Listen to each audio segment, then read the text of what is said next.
Dr. Katy Votava is the president and founder of GoodCare.com, a unique fee-for-service consulting firm working with financial advisors, individuals, and small businesses all over the United States to help them save money on healthcare now and in retirement.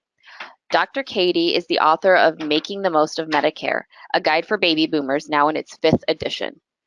She's a Medicare journalist for Investment News and has been featured in the Wall Street Journal, New York Times, USA Today, CNBC, Money Magazine, Fox News, and PBS's Wealth Track. Dr. Katy is a sought-after speaker on retirement healthcare finance, Medicare, and long-term care. She's also a nurse practitioner with a PhD in health economics from the University of Rochester. She did a postdoctoral fellowship at Harvard Medical School. Dr. Katy uses her unique background to help people plan for and manage healthcare in retirement. Our program today is brought to you with the help of the team at the International Retirement Resource Center, which provides retirement-specific training and education programs by leading experts to help advisors and consumers make informed retirement decisions. Dr. Katy, thank you so much for being here with us today. I'll turn it over to you. Thank you, Callie, and thank you to everyone for being here today, and in particular to the principal for sponsoring this session. And it's such an important topic, of course, near and dear to my heart, but obviously to yours too. And so we spent a lot of time working together to put together some information that is going to be helpful to you and your clients, and even yourselves and your family when you are working on these various issues. So to start with, we are going to focus on an overview of Medicare's parts. Medicare has multiple parts and pieces and multiple ways to put them together. That could be part of the confusion for people. We are going to talk about when to and when not to enroll in Medicare, because in this day and age, there are more options than ever before. And in some ways that's good, but in other ways that leads to some confusion, and we don't want folks to be making a mistake and then winding up in a penalty position, because that's just throwing money down a hole that isn't going to help them. Then we are going to talk about planning for and minimizing retirement income-related Medicare premiums. One thing that's been true in the past few years, probably I think the last 10 years, is that certain portions of Medicare premiums are income-related.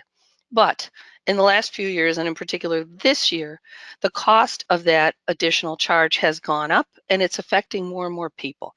But a couple of things we're going to talk about is how to plan for it, so at least you're aware of it. And then we'll talk about some solutions that you all have at your fingertips that can help your clients. And also, how can we minimize that impact when we can and when it's appropriate?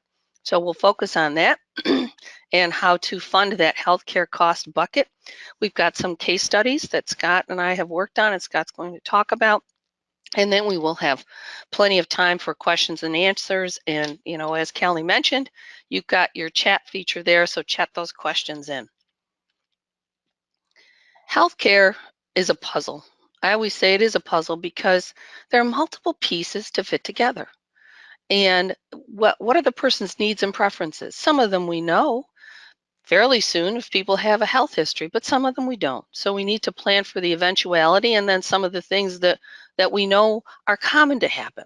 For example, Medicare premiums. Regardless of how healthy you are, people will pay those premiums to some degree or another once they're in retirement. The vast majority of Americans will.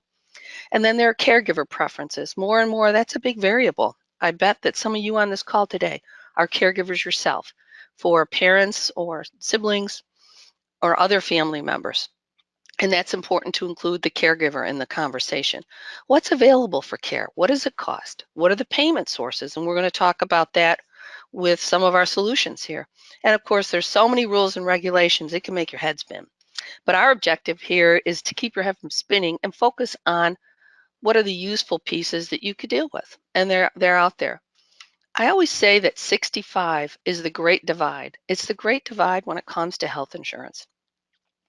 The reason why is that that's the time when most people in the United States are eligible to go into Medicare.